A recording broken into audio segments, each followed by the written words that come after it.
আলহামদুলিল্লাহ, সমস্ত প্রশংসা মহান আল্লাহ পাকের জন্য, যিনি আল্লাহ দয়া রহম করে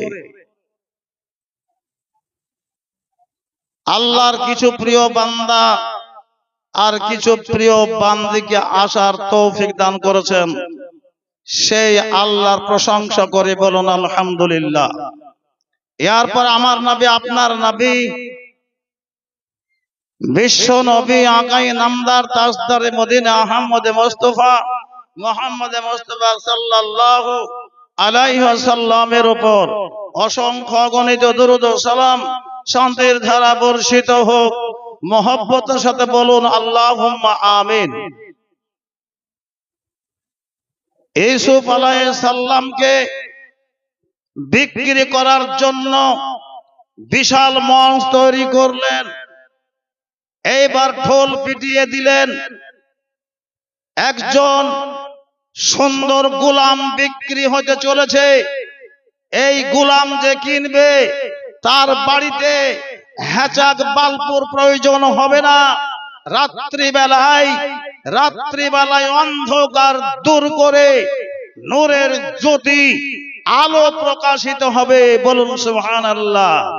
এই দেখে বিভিন্ন জায়গার রাজা, বাদশা, মন্ত্রী, বিভিন্ন জায়গার মানুষ এসে আপনার মালিক বিন জিগারকে বলছে, এ মালিক, এ সওদাগর, গোলামের দাম কত?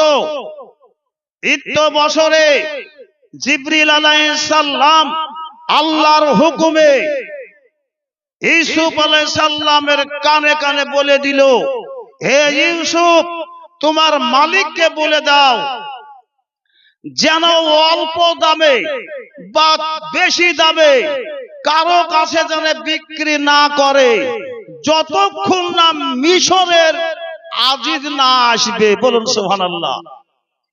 সবই তো আল্লাহর ইচ্ছা। দেখেন কত হাজার হাজার লোক আসলো। একটা বুড়ি রাস্তার ধারে দাঁড়িয়ে ছিল। বুড়ি বলছে, হ্যাঁ রে বাবা, তোমরা আনন্দ করতে করতে যাও, আর বাড়িতে যাওয়ার সময় মনটা মলিন দেখি, ব্যাপারটা কি? বলে, বুড়ি, তোমার শুনে লাভ নাই, এমন একটা গোলাম বিক্রি হয়েছে, এই গোলাম যদি কিনা যায় বাড়িতে হ্যাচাক বাল্ব, বাতি, ল্যাম্পের প্রয়োজন হবে না। এত চেহারা, এত সৌন্দর্য। তাই বুড়ি বলছে, বাবা, আমাকে একটু সাথে নিয়ে চলো। বুড়ির কেউ ছিল না, বুড়ির নাতি পুতি, বেটা বিটি কেউ ছিল না। কিছু লাট নিয়ে এসে সুতো কাটতো। ওই সুতোর পুটলা নিয়ে ওই আগন্তুক যাত্রীদের সাথে আপনার বেরিয়ে পড়লেন। সকলে বলে, যাত্রীরা, এই বুড়ি কোথায় যাবে? বলে, তোমরা কোথায় যাবে? বলে, আমরা ইউসুফ নামে গোলামকে কিনতে যাচ্ছি। বুড়ি বলছে, আমিও কিনতে যাচ্ছি। বলুন সুবহানাল্লাহ। এইবার সকলে হাসাহাসি শুরু করে দিল।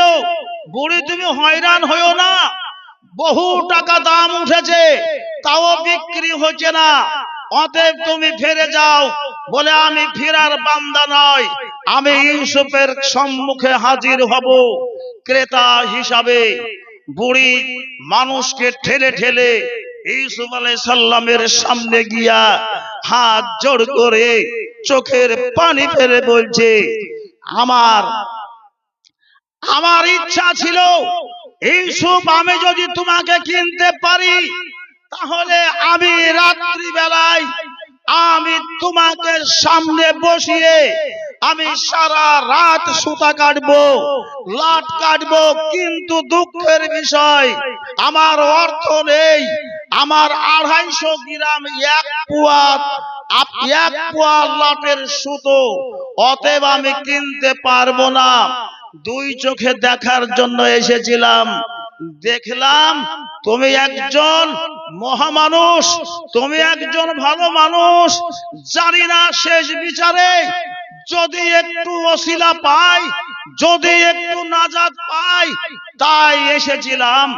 অন্যান্য কাস্টমারেরা বলছে, বুড়ি তোমার সুখ থামলো? বলে আমার সুখ খালি থামেনি, তোমাদেরও সুখ থামিয়ে গেছে। অতএব তোমরা হাজার হাজার টাকা দিয়ে ইউসুফকে কিনতে পারোনি, আমিও 250 সুতো দিয়ে ইউসুফকে কিনতে পারলাম না। আরে তোমাদের নামটাও ক্রেতা হিসাবে সিরিয়ালে নাম লেখা থাকলো, আমারও ক্রেতা হিসাবে আমারও নামটা লেখা থাকলো। ধরে বলুন সুবহানাল্লাহ। তোমরাও পারলে না কিনতে, আমিও পারলো না। হঠাৎ মিশরের আজিজ সাহেব প্রধানমন্ত্রী রায়হান বাদশাকে বলছে, বাদশা নামদার একজন গোলাম উঠেছে, বিখ্যাত গোলাম, কেউ তাকে কিনতে পারছে না, আপনি যদি হুকুম দেন তাহলে আমি তাকে কিনে নিয়ে আসতে পারি। এইবার যত স্বর্ণের টাকা এত টাকা নিল, নিয়ে এসে আজিজ যখন সামনে হাজির, আল্লাহ বললেন, যাও জিবরাইল ইউসুফকে কানে বলে দাও, ইউসুফ যেন সওদাগরকে বলে, সামনে যেই লোক ক্রেতা হিসাবে কিনবার জন্য এসেছেন মিশরের আজিজ, এর কাছে বিক্রি করে দেন। জিবরাইল আলাইহিস সালাম ইউসুফকে বলে দিলেন। ইউসুফ আলাইহিস সালাম বললেন, হে মালিক বিন জেগর, আপনি আমাকে বিক্রি করে দেন, আল্লাহর তরফ থেকে অর্ডার হয়ে গেছে, সামনে যে এসেছে এনার কাছে বিক্রি করে দেন। এতদিন লোকে ক্রেতা যারা যত দাম বলেছে তার থেকে ঊর্ধ্বে দাম দিবে, বহু টাকা দিয়ে ইউসুফ আলাইহিস সালামকে মিশরের আজিজ কিনলেন। জোরে বলুন সুবহানাল্লাহ। কিনে নিয়ে মিশরে নিয়ে গেলেন, বাদশা রায়হানের কাছে হাজির করলেন। বাদশা রায়হান বললেন, আজিজ, সত্যি বালকটা খুবই সুন্দর, অতএব আজিজ তোমার কোনো সন্তান নাই, একে তোমরা স্বামী স্ত্রী সন্তানের মতন লালন পালন করো। এইবার ইউসুফ আলাইহিস সালামকে জুলেখার সামনে নিয়ে এসে যখন হাজির করলো, জুলেখা নয়ন ভরে দেখতে লাগলো, এত সুন্দর চেহারা, আমি যে খোয়াবে দেখেছিলাম সেই ব্যক্তি এটা। তাই এইবার তাকে লালন পালন করতে লাগলো, নিজে হাতে গা ধুয়ে দেয়, গায়ে হাতে তেল মাখিয়ে দেয়, সুন্দর রাজকীয় খাবার খাওয়ায়, লেখাপড়া শিখায়। আস্তে আস্তে ইউসুফ আলাইহিস সালাম আপনার নওজোয়ান হয়ে গেল। ইউসুফ আলাইহিস সালাম যত বয়স বাড়ে তত তার ফিকার বাড়ে। কেউ একবার মুখের দিকে চাইলে মুখ ফেরাতে ইচ্ছা হয় না। তাই জুলেখা ইউসুফের প্রেমে পড়ে গেল। এই জুলেখা বলে, ইউসুফ আমি তোমাকে ভালোবাসি।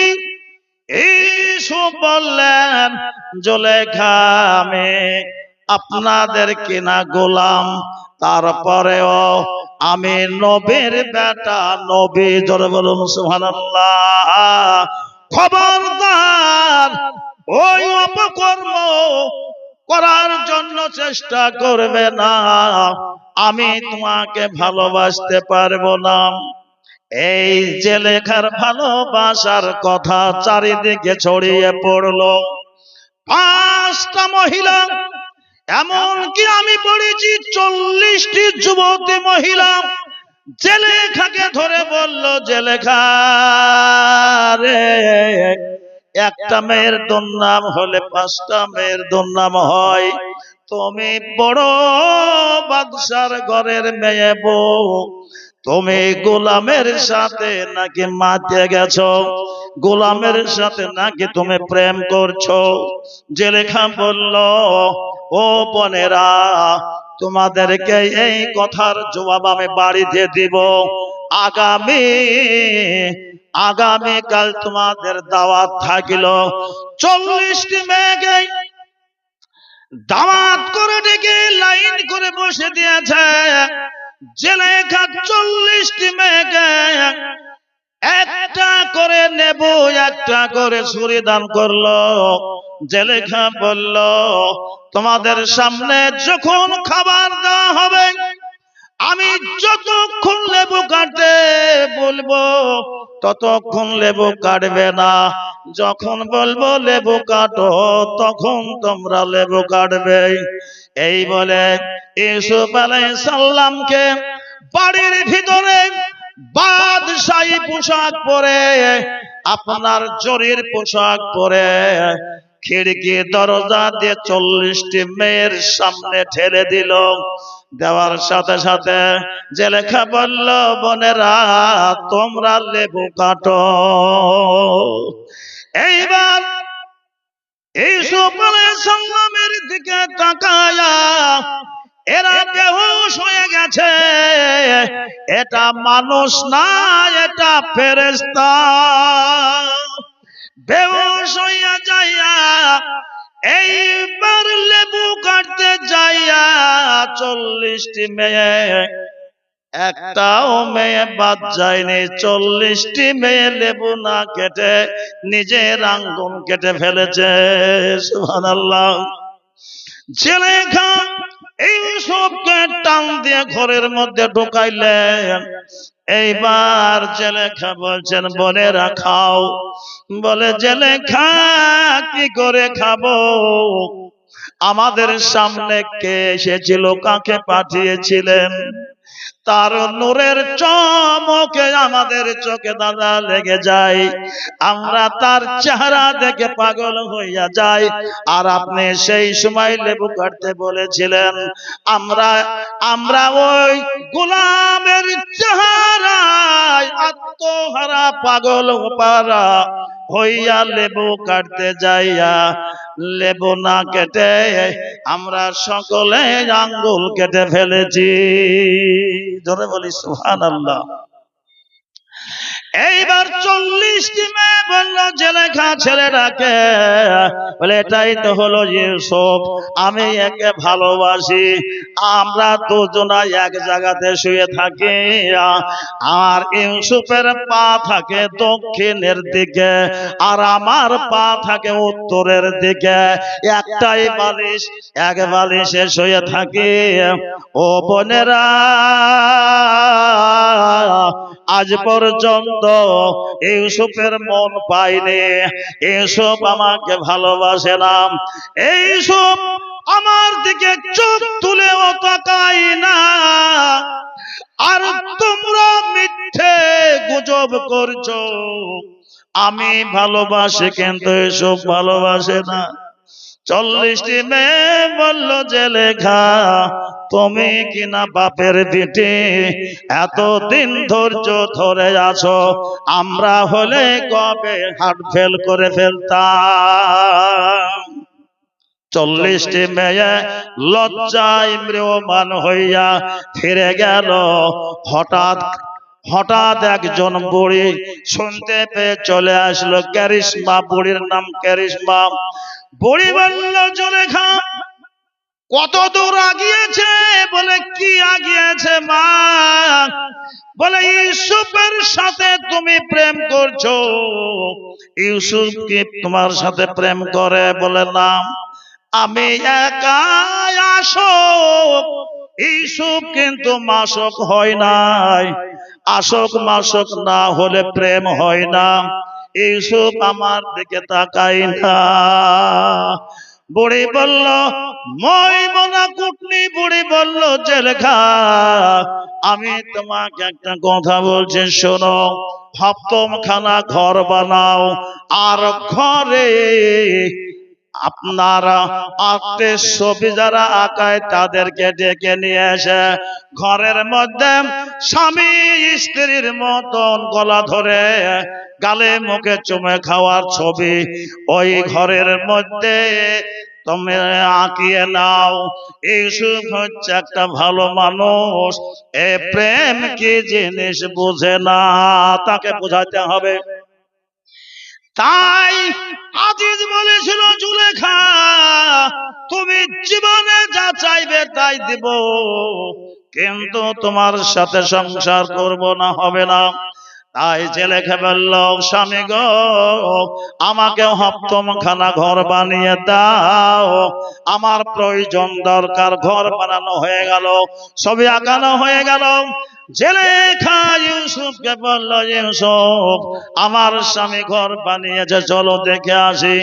এবার ঘরের মধ্যে ঢুকলো, জুলেখা তালা লাগিয়ে দিল।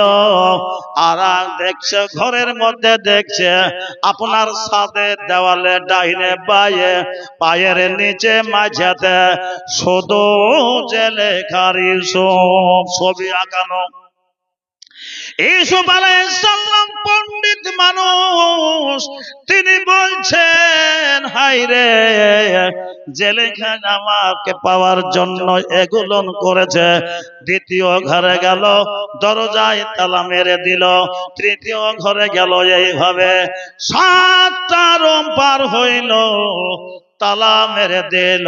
7 নম্বর ঘরে জেলেখা বেহাল হয়ে জমিনে পড়ে গেল। ইউসুফ তোমার বিরহে আমি শেষ হয়ে গেলাম, তুমি হচ্ছ, আমি হচ্ছে আগুন, আর তুমি হচ্ছ পানি। তুমি আমার আগুনে পানি ঢেলে দিয়ে আমার জীবন শান্তি করো। হুল বলিয়া কান্দতে লাগলো জুলেখা। এইবার জুলেখার কান্না দেখে ইউসুফ আলাইহিস সালাম নবীজির বেটা নবী আল্লাহকে ভয় করছেন। তা আল্লাহর ভয় আর হলো মিশরি আজিজের ভয়। এইবার কিতাবে লিখিত ইউসুফ আলাইহিস সালাম আপনার জেলেখার চেহারা দেখে নাকি মনটা একটু নরম হয়েছিল। পায়জামার গিরে খুললো একটা কারণ, জটা ঘরে ইউসুফ ঢুকেছিল, তটা ঘরে পায়জামায় গিরে দিয়েছিল। কারণ জেলেখা কোন পাক চক্করে যদি আমাকে কায়দায় ফেলে দেয়, তার সাথে মিলন হওয়ার জন্য পায়জামার 7টা গিরা খুলতে যতটুক টাইম লাগবে, ওই টাইমে যদি আমার আল্লাহ আমাকে সাহায্য করে, আমি পাপ থেকে দূরে সরে যাব, পালিয়ে যাব। বলুন সুবহানাল্লাহ। ইউসুফ আলাইহিস সালামের পায়জামার গিরে খোলা দেখে আল্লাহ বললেন, যাও জিব্রাইল আমার ইউসুফকে তুমি হেফাজত করো। জিব্রাইল আলাইহিস সালাম এইবার ইউসুফ আলাইহিস সালামকে বললেন, ইউসুফ পাপ কাজে রত হইও না, তুমি হচ্ছ নবীর বেটা নবী, ইউসুফ তুমি পালিয়ে যাও। এইবার জিব্রাইল আলাইহিস সালাম তালা খুলে দেয়, হাতটায় তালা খুলে যায়।